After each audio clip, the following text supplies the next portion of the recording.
Wow, folks, look at this. This is what we're making today. This is Texas red chili. Now this is a chili that you can serve and impress anyone.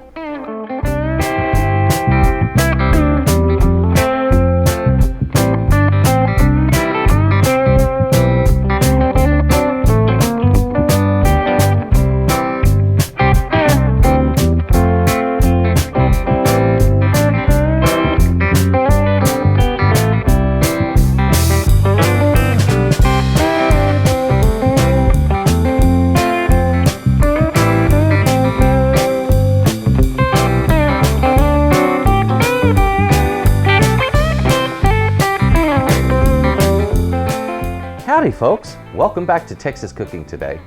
On this episode, as you've seen, we're going to be making up a batch of my Texas red chili. I wanted to do this video because, well, of a past failure. So I'm going to give you a little background information on this. Back when I first started my channel, and it was early on, I produced a Texas red chili recipe. Now my recipe is fantastic. I've been making it for decades. But I didn't do such a good job in producing the video. I didn't have a very good camera and I didn't have a good sound system. Now I use a separate mic system that's hooked up to me and, a far better camera. Well, I wanted to remake that video because the old video irritated people in so many ways it was unbelievable. The biggest problem was I put background music in the track and I embedded it in the video, and it wasn't like I could take it out afterwards. Well, my Texas red chili has now garnered 87,000 plus views. And I figure, well, if it's done that well, then I need to improve it so that it is a much better quality video with the same recipe. And that's exactly what we're going to do today. The recipe that sort of kind of pushed me forward and got a lot of my subscribers is about to get a makeover. So guys, let's get in the kitchen and make the most delicious tasting chili that you'll ever have the pleasure of eating. This is Texas red chili. Now let's go. There we are. Now guys, I've already given you the background on why I'm making this video. There was a lot of mistakes in the original, and though it's done well, I need to replace it because I just feel it'd be better to have something that's a little more enjoyable for my viewers. Anyway, I told you the background on why I'm making this, but I didn't tell you the background on the chili recipe. Look, I started developing chili in the late 70s and got good at it in the 80s, and I developed this recipe back then. I have been making it ever since, and it is a fantastic recipe, guys. So when I say I've been making chili for decades, I mean it. And I've made more recipes for chili than you can believe. Truly, this recipe is the one that stands out amongst the others. It's really, really good. So let's go over these fantastic goodies that I've got here, and let's get busy cutting, grinding, and making the best chili ever. Come on. Now guys, let's discuss all of these wonderful goodies that we have going into this. If you have seen the video I made before, the beef I used was a combination of sirloin and a New York strip. It was 1.5 pounds of sirloin to 1 pound of New York strip. And that is a beautiful grind combination. Well guys, I couldn't get a New York strip this time, so I got 2.5 pounds of sirloin. And that's the total amount of ground meat you're going to need, about 2.5 pounds. The sirloin I chose because of its beefy flavor and it wasn't too fatty. Chuck would have been a little more fatty than I preferred, but it does have a good flavor. So if you get chuck and you do your own grind, you might want to go ahead and clean up some of the fat that's in it. Now, over here are other ingredients. 3 poblanos. Now, a poblano is a wonderful tasting chili, okay? It has about half of the heat of a jalapeno, but it has a very, very similar flavor profile. You can use more of these if you can't find this, but if there's any way you can get that poblano, do it, because the flavor in it is remarkable. It's delicious. It's a meaty chili, and there's not much inside in the way of seeds or heat or problems. So it's a cool chili to use. We're going to be using 3 of the poblanos, 5 jalapenos. The jalapenos are going to give us that extra flavor boost as well as just a slight heat boost, but not much. I want to show you how to remove 90% of the heat of a jalapeno, and it is not hard to do. The other ingredients we need: 2 medium onions. You can use any kind of onion you want for this, guys. White, yellow, or red. I'm going to use white this time. A lot of times I'll use yellow. It doesn't really matter. It's going to be good. 3 of these cloves of garlic, and that's all, an average size clove is what you're looking for. Basically, once I have it minced, I'm looking for about 1.5 tablespoons of minced garlic. The other ingredients that you'll see here, back here you see I have this beautiful bottle, and that bottle is filled with bourbon. Canadian whiskey works well for this also, guys. It's a little milder, and it's a bit less of a shock when you first have chili made with Canadian whiskey than bourbon, because bourbon has a much more robust and deep flavor than most Canadian whiskeys. We'll be using about 1/4 cup of the olive oil, and if you'll notice here, you're going to see some tomato paste. Now you may be saying, hey, hang on, chili con carne does not have tomato paste. So what is the deal here? Why do you have tomato paste? Well, this isn't chili con carne, guys. This is Texas red chili, and Texas red chili, yes, has tomato paste in it. The acid in the tomato paste plus the flavor that it gives is very important in the flavor profile of this dish. Now, on my other ingredients that I have there, those spices, we're going to be using of my chili powder, 3 tablespoons, 2 tablespoons of paprika, and 1 tablespoon each of cayenne and cumin. As far as salt, we're going to salt it to taste, okay, guys? So don't sweat the salt too much. The chili powder, something I want to say about that. Read the labels on your chili powder and try to find one that doesn't have a bunch of extra junk in it. If your chili powder says stuff like, you know, allspice and garlic and onion powder, well, that's not chili powder. Look for one that's mostly chilies. That one has chilies and a slight amount of cumin in it, and it really is a standout good one. I get it at a Hispanic market here in Dallas, so I like going that way. Now, let's get into processing all of our vegetables, cutting them, and getting it all ready. Remember, I teach the setup method, so that's what we do here. Okay, guys, it's time for us to get on processing our vegetables. First, we're going to chop up the garlic, onions, and then we'll move on to our chilies and meat. Now, guys, if you're watching the cooking tutorial, something I like to teach whenever I'm teaching how to handle foods is what they call the setup method. Setup method is really, really important in the kitchen. And the reason it's important is when you're busy trying to brown meat or trying to keep something from burning or trying to attend to the cooking itself, you don't have time to be chopping and making prep work. So what you want to do is to make sure that you have everything cut, diced, chopped, sliced, ground, or whatever, and ready to go before any heat is applied to anything. So basically, we call that the setup method, and it works like a charm. Let's start with this garlic. Getting into garlic, sometimes you just got to peel back the top and push your thumb into the top of these, and usually they will pop down. I'm going to show you a trick to getting that paper off the outside of a clove of garlic. Now, guys, when it comes to taking paper off of garlic, let me show you something. All you have to do, there's so many different ways people try, and so let me show you a trick that I learned decades ago, and this works like a charm. Take that little clove of garlic between the thumb and first finger in each hand and give it a gentle twist, like a twisting motion back and forth like this. And if you don't twist hard enough to break the clove inside, but just enough to flex it slightly, you'll hear the paper crack. And when it does, it's breaking loose from the clove, like this. Now I can pull back on that paper, and it comes right off. Boom. I get a whole clove that way. I don't have to worry about getting garlic oils on my hand. And if I want to let the clove set up for, you know, an hour or so before I process it, that'll be fine. There we go.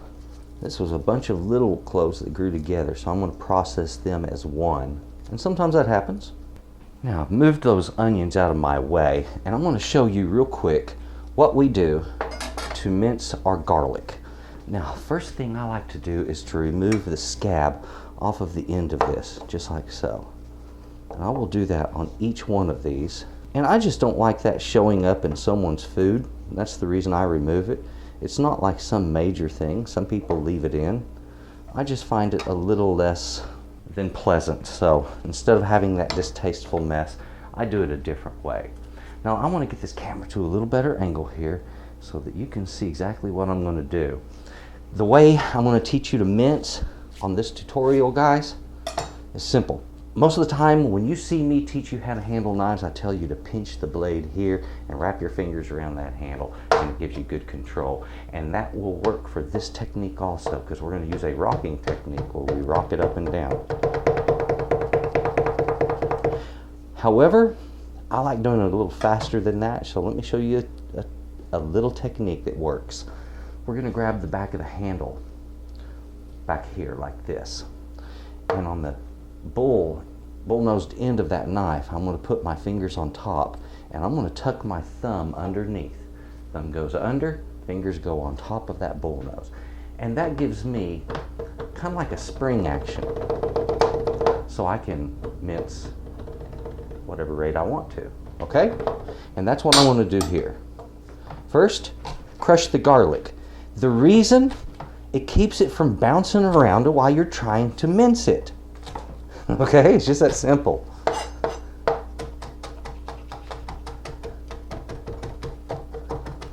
There was a little bit of green in the middle of one of those garlic cloves, and usually that'll bitter things, but in a pot with this much chili, it won't matter.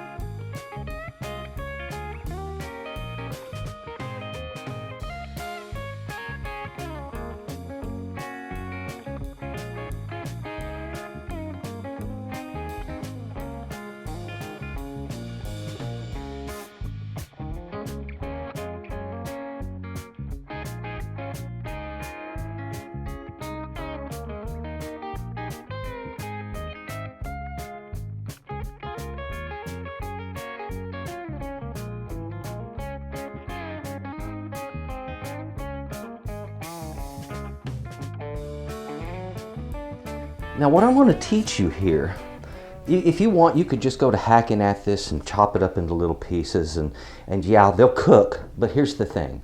When you just go blindly hacking up an onion, it doesn't cook up properly, guys. What you gotta do on an onion is cut it so all of the pieces are about the same or equal sizes. And I'm about to teach you a technique that works good for that. Here's my original cut up the side of the knife. I'm just going to follow that straight down for my first cut, and that's straight down from the root to where the stalk was. That's on one side. There's a third of the onion. I'm going to do this on the other side also. There's another third of that onion. So 3 parts. Okay, let's look at this from the way it grows. Onions grow in the shape of a ball. So if I were to, let's say, make cuts, and I'm going to use this one as an example. I'll put them right up here. If I make cuts on my onion running this way, and then cuts running this way, then I'm going to have uneven pieces. And the reason is the cuts going down this way and this way are going to leave large pieces on the sides here. What I need to do is to cut sideways this way to cut through the sides so I get even uniform pieces. Remember, when you're dealing with 3 dimensions, 2 angles of cutting won't give even cuts. It takes 3 angles of cutting to get even cuts on a 3-dimensional item. Let me show you. The center, I'm just going to cut right up through the middle of it, all the way to the root, just like so. Turn the other side around, just like so. Now, some of those layers, so we've got the side layers so that our pieces won't be any thicker than that is wide. Now, this center piece here, I want to fix it, because see, it's kind of wide, so I don't want, when I'm cutting this way, to make long cuts right there. The only way to prevent that is to make some cuts down. So I'll cut from the center straight down, and one cut on each side of it, just like that. So all of those pieces that were running crosswise get cut down to the right size. Now I can cross cut, and guys, I want to tell you what, all of my pieces are going to be uniform. That's the beautiful thing about this. And when I'm finished, the only thing I have left is just this little piece of root. Well, I have a piece sticking out there, not a big deal, but just a little chunk of root, and that's it. The pieces are uniform. Now the advantage, A, they look better in the dish, B, they cook up better in the dish. They cook evenly this way. Now, how do I apply that to one of these ends? Let's do it again. I'm going to make that cross cut right here. So you will know, if you're right-handed and you cut this way, they call that a suicide cut, guys. If you want to do it safe, turn that knife around and cut this way if you're right-handed, or this way if you're left-handed. That way, you're being a little safer. So let me show you that from that angle. Now, I'm not going to cut all the way through that. I'm going to leave a little material on the back side holding it together, okay? I'm going to cut lengthwise cuts. When I put my finger on the other side, I'm not touching the blade. I'm touching the food and holding it in place as the blade comes back, all right? And I always keep the blade in contact with the board when I do that, so it can't come up and cut me. See that technique? Push my onion against my blade and turn. That evens it up, so when I make this cross cut, I get good even cuts. I'm doing this from an angle I'm not used to. There's a piece that got to get cut down. There we go. So again, even pieces, even Steven. Isn't that great? This is the right way to cut up your onion, guys. So please give this a try. It's not that hard once you get used to it. You will get quite accustomed to cutting your onions this way.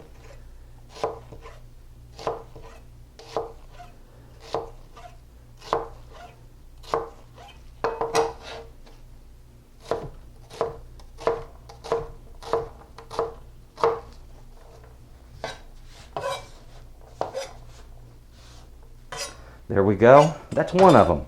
I'll get the other one cut up, guys, and if you would, once you catch up, we'll move right on to the next part, okay? Okay, guys, let's get busy scorching these off. If you got a gas stove, you can put your chilies directly on the flame and scorch them that way. If you have a torch, you can use that. If you don't have any form of gas, you don't have a grill, nothing, you can put these things in the oven. Heat them up in the oven, good and hot under a broiler, and then slide them into a plastic bag and seal them. Let them sit there for about 20 minutes, and when you pull them out, you will have sweated the skin off of these, and it'll come right off, okay? So multiple ways of doing this. Today, I'm just gonna cook it off with an open flame. The jalapenos don't cook off as well this way, but they will scorch some of the skin off. The crackling you hear, that is the skin of the poblano blistering and popping. It's snapping. The odor that is coming up from this is just remarkable. It's a beautiful, beautiful odor. So as you see there, some of that blistering. Now I like to finish mine up with a torch, so any bits and pieces that don't get hit on one of my chilies, I just finish up with a propane torch. I keep a torch in the kitchen for many things. It's a very handy item, guys. You can't scorch off the top of your baked Alaska without a torch, okay? You can't crisp off the top of your creme brulee without a torch. So let me show you what I mean.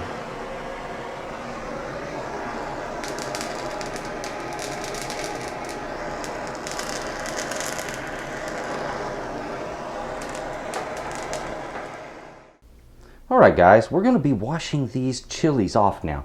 Something I want to say, on the jalapenos, just wash the outside of them off and then don't worry about the seeds. The poblanos, I'm going to use my finger and I'm going to open it up. I'm going to decrown it and remove those seeds and everything, and I'll show you how that's done. It's very simple.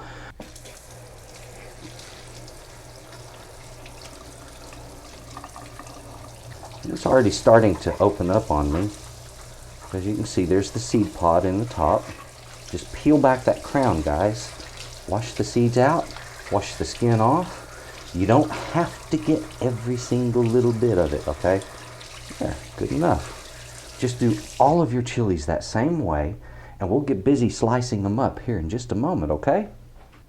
Now guys, as I mentioned earlier, I was going to show you a way to remove a lot of the heat of a jalapeno. So let me tell you some little truths about jalapenos and the capsaicin that they contain. Jalapenos are, if you've ever eaten one or just bitten into one, you know they're fairly hot little chilies. They're not unbelievably hot, but they are fairly warm.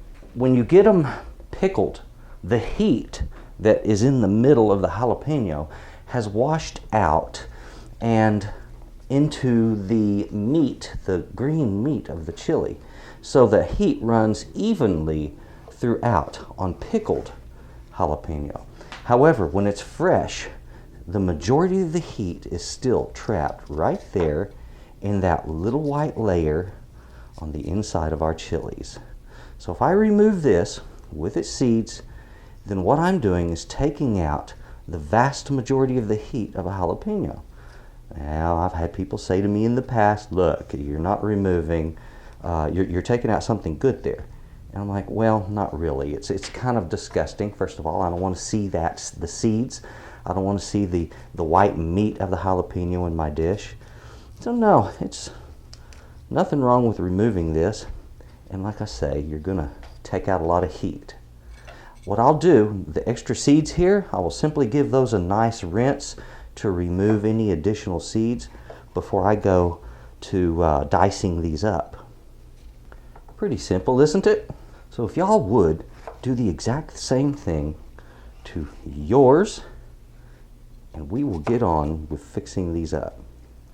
Well guys, at this point, we have them rinsed and ready to go. All I need to do is to fine dice these. Now if you'll notice the way I'm holding my hand, I've got my fingertips curled under, and I allow that knife side to glide along that finger there with the tip turned under. Now I'm over accentuating it right now so you can see it a little more easily, but that's exactly what I'm doing when I hold my food. So I get them turned under like that. My knife comes down on that knuckle, you see? And we'll turn that over so it'll lay flat. And that's what you want to do. And I'm cutting these at about 1/4 of an inch wide.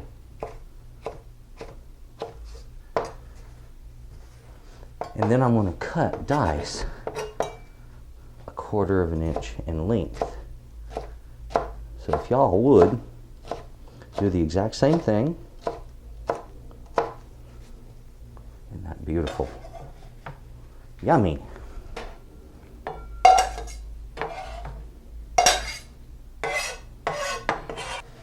Now if it looks like some of my cutting isn't perfectly precise, well guys, you're right.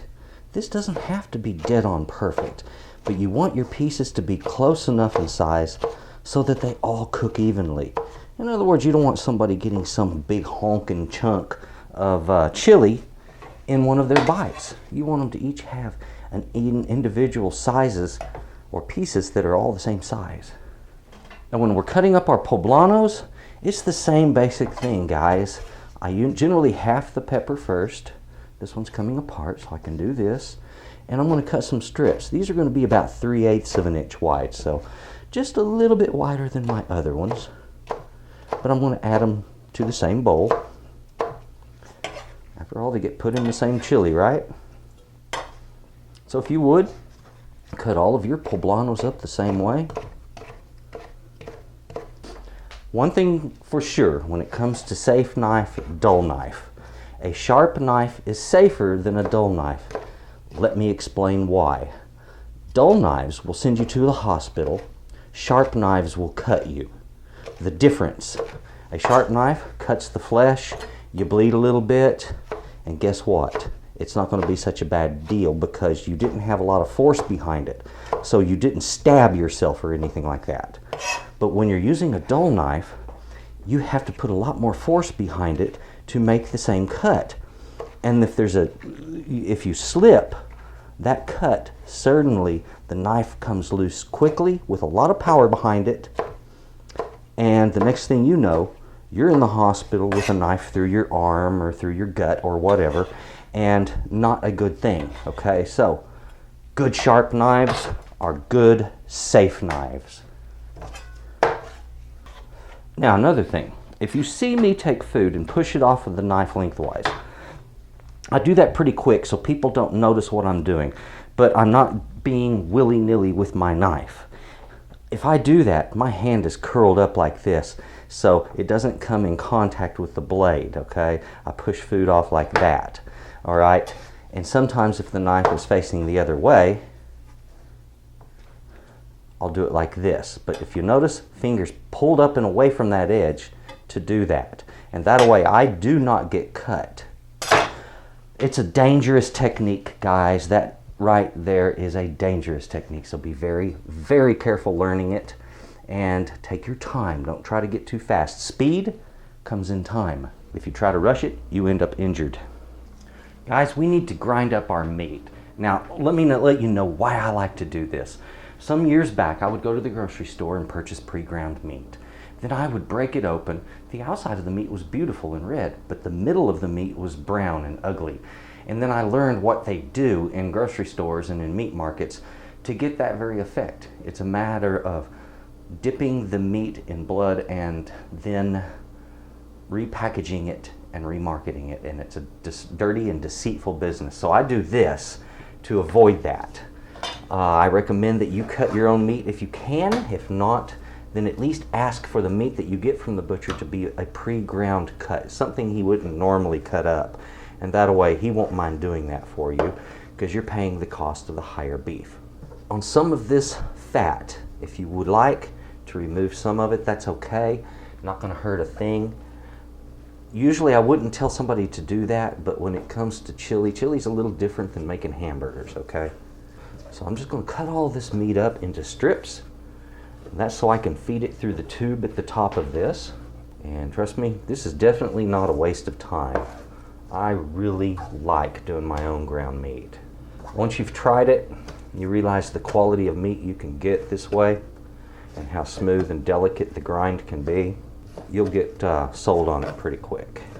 Now in your cook-along tutorial, this is so very important. When it comes to grinders, get yourself positioned right. Do not stand in front of this nozzle, guys. If you do, you're going to be receiving something you don't want. These things have a tendency to spit. They will spit meat, they will spit meat juices, and they don't discriminate what's in front of them. And multiple times when grinding, I have seen stuff come shooting right out of there, land over there in my sink or whatever. And so you want to be wary of that. Don't stand in front of it. Stand to the side. Meat grinders don't take very long. Even the inexpensive ones, the hand grinders, will grind beautiful grind for you.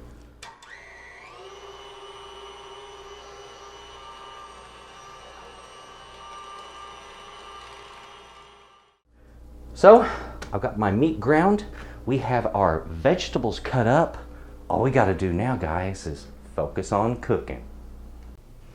There it is, guys. We've got all the ingredients set up.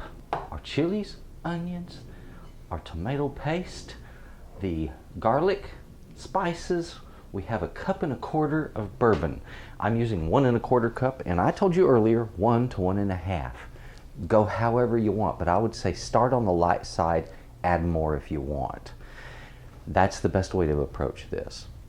Now we're going to need a pot to cook this up in, and of course we're also going to be needing to get our meat over here. So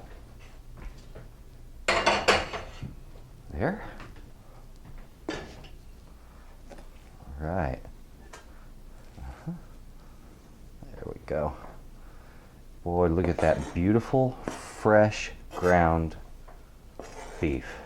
You don't have to wonder what's in that. Now go ahead and get it started up. I've got a high flame underneath this pot, and I'm going to do what I mentioned earlier, put in about 1/4 cup of olive oil in this. I like to use a good quality extra virgin. A lot of that flavor on the extra virgin is going to cook out, and some people would say, oh, you've just wasted good olive oil. oh, bull honky. I've put good olive oil in my dish because I want a good dish, and I use good ingredients, and that's the way it works. As this is cooking up, I want to cook my onions with it. So once this starts to brown just slightly, I'm going to put the onions in there and get them going up with it. So at this point, guys, and this is the reason we do the setup method.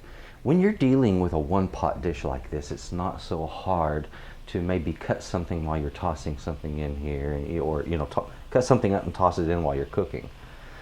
But often, let's say I started this meat and then started to cut my onions. By the time I get my onions cut up, my meat's cooked more than I want. So I want the onions to go in earlier. I want the onions to sweat into the meat, for those juices to intermingle as the meat is beginning to brown. We're starting to hear a little sizzle. The onions go in. So it's a matter of timing on a lot of cooking, guys. And this is such an important lesson right here. This one thing.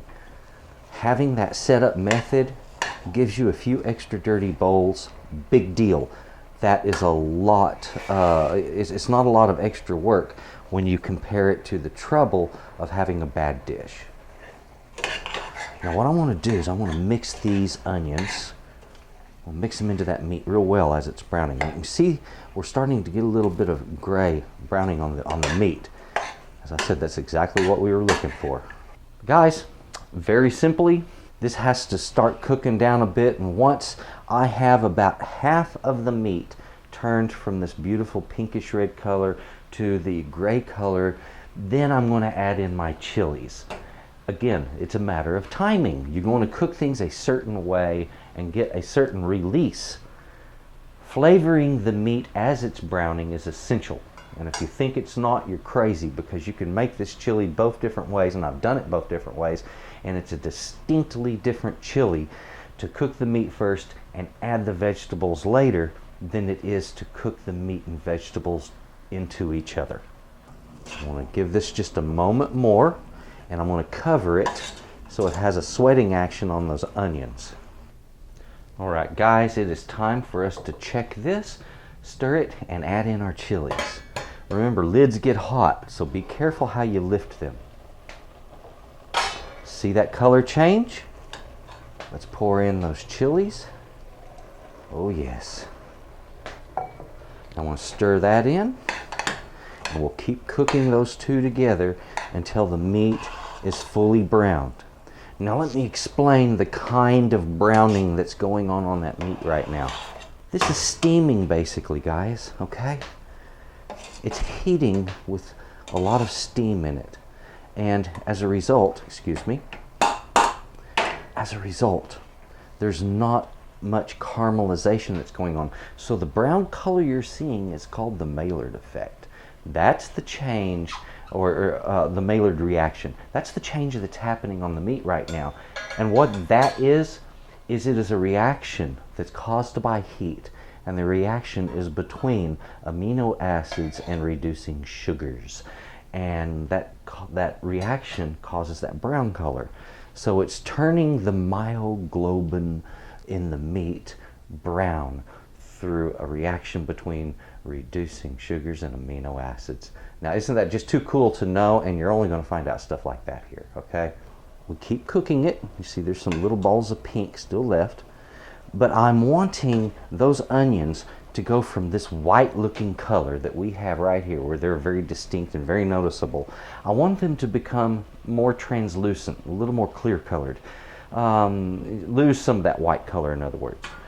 That way, I know they get cooked down just right before I hit it with the other stuff. But at the same time, I also know I get the right amount of flavor release from both the onions and from the chilies, imparting their flavor into the meat, and the meat sharing its flavor with them. This is what makes for great chili, guys. It is in the processes. Now, guys, as that is sweating down, and it's been about 10 minutes of sweating now, so kind of be patient with it. Something I wanted to mention to you. I've had multiple questions that came up in the past on my chili. Could I substitute something other than bourbon? I don't use alcohol in my diet. I understand, folks. I understand for those of you who do not use alcohol in your diet. So let me tell you the ugly truth right now. Water itself boils at 212 degrees. We all know that. Alcohol boils at 173 degrees. So here's the thing, is you're bringing this alcohol up in temperature.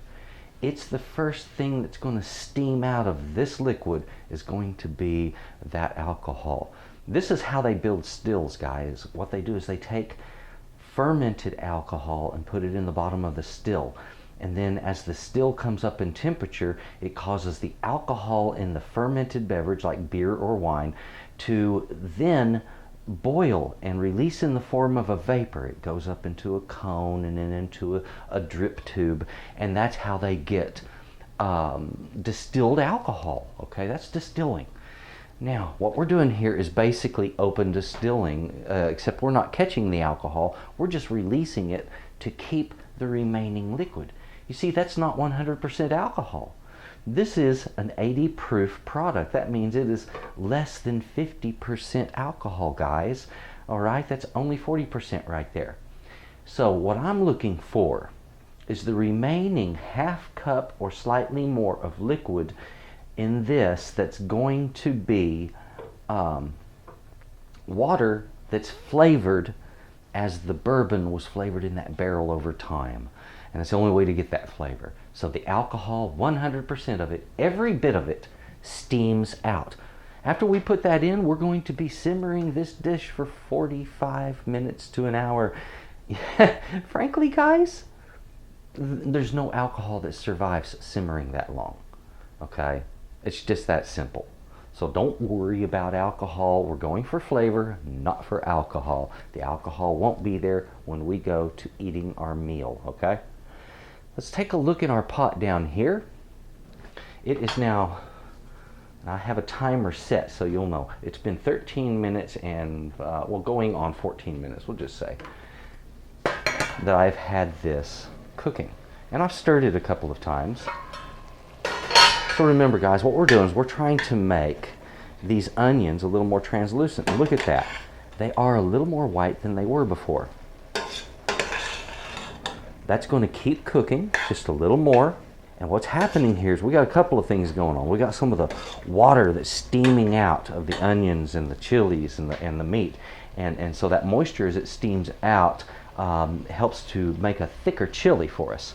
At the same time, while that water's coming out right now in the form of steam, we're keeping flavor right down where it belongs. Right now it is over a medium heat. It's not on a high heat, guys. So kind of just take your time with this process. Guys, the meat has now been 20 minutes. At this point, those onions, as you've noticed, have turned quite translucent and they've gotten rather soft.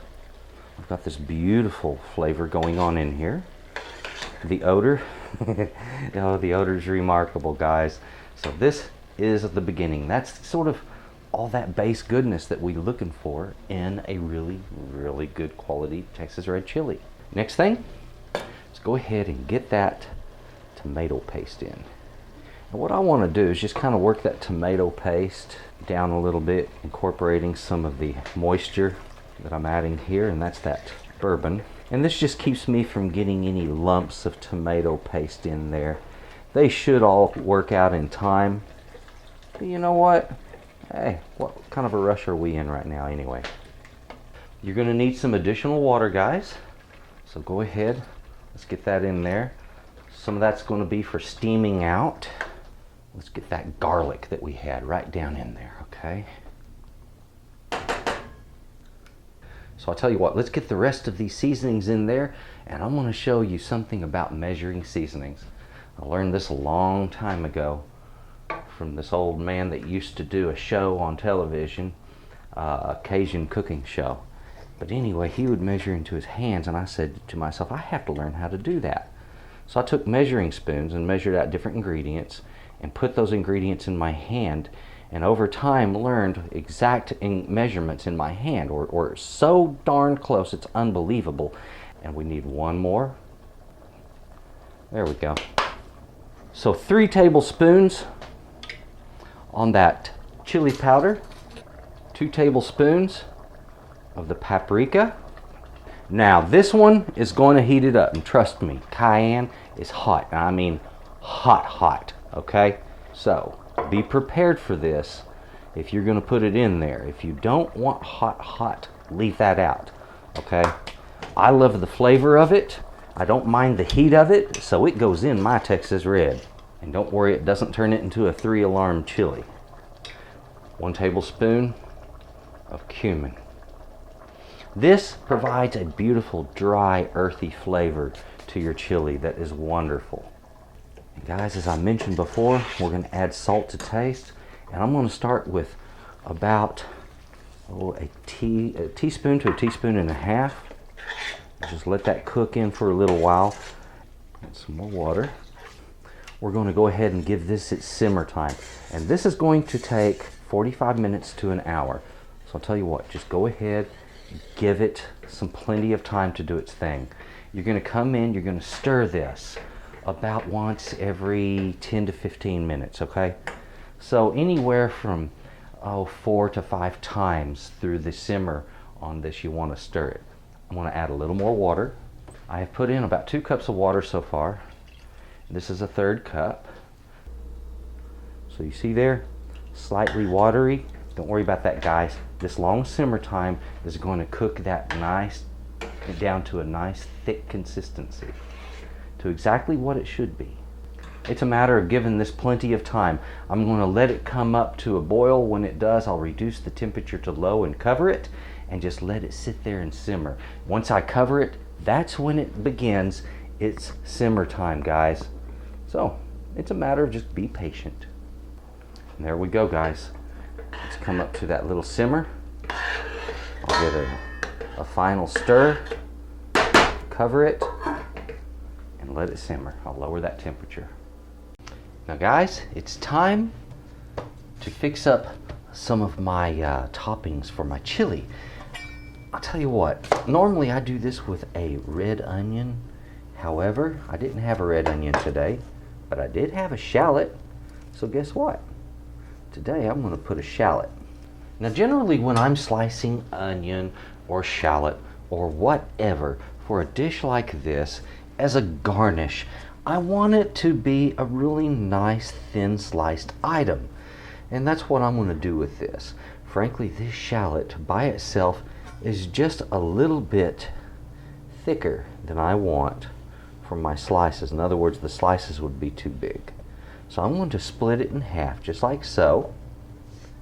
And then I can make my thin slices. Now, as I've told you before, pinch, wrap the hand around the blade, and in this case we're going to establish a rhythm with our knife. And on this hand I'm going to have my fingers where they're supposed to be, and then I will slowly, very slowly pull them back just like this. Not as fast as you just saw me do, it'll be slow, and I'll make some very thin slices on this shallot. So let's do it like that, okay?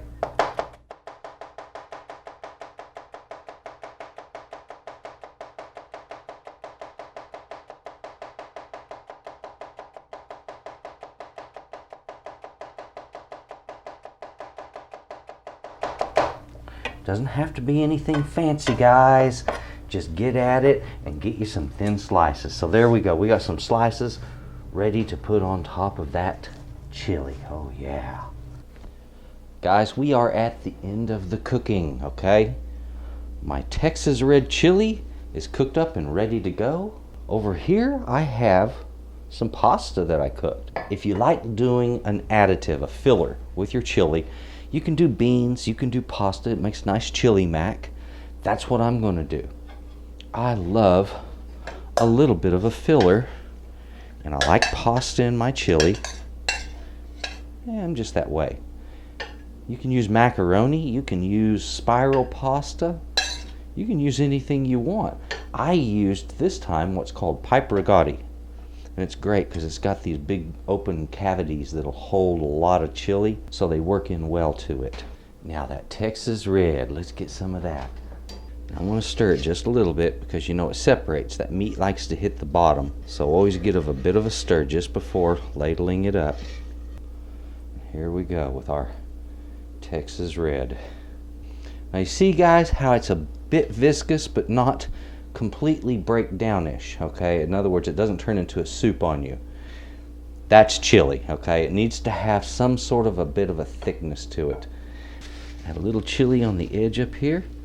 Now remember, guys, even if it's a bowl of chili, plating matters. We eat with our eyes first, okay? If the dish is ugly, it's not something you're going to want to eat, is it? Now I've got a couple of little sides to put on this, some garnish to put on there. I like to put a little bit of onion and cheese on mine. In this case, we're using shallot, which is, hey, that's a relative of our onion, right? We'll put some shallot right on there. Oh, yes. Some cheese. There we go. Texas red chili, ladies and gentlemen. That right there is the way it should be done. That is the delicious stuff. Now, folks, as I said, fabulous chili. This, the real thing, Texas red chili. Wait till you try it. Oh, man.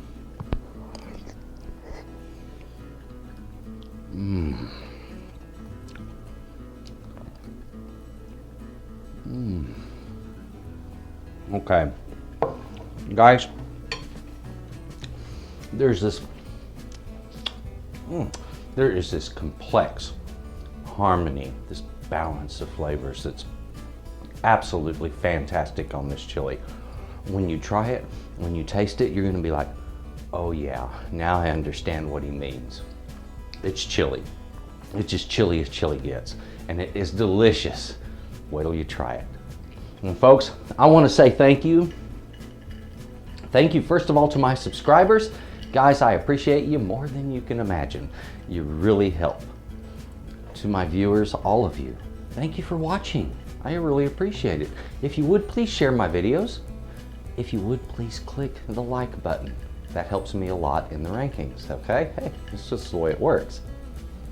If you leave a comment, if you have a question, I'm going to do my best to answer you. I can't promise to get around to everybody, but I will do my best to cover every topic of questions that are asked. Okay, guys, so thank you very much for watching Texas Cooking today.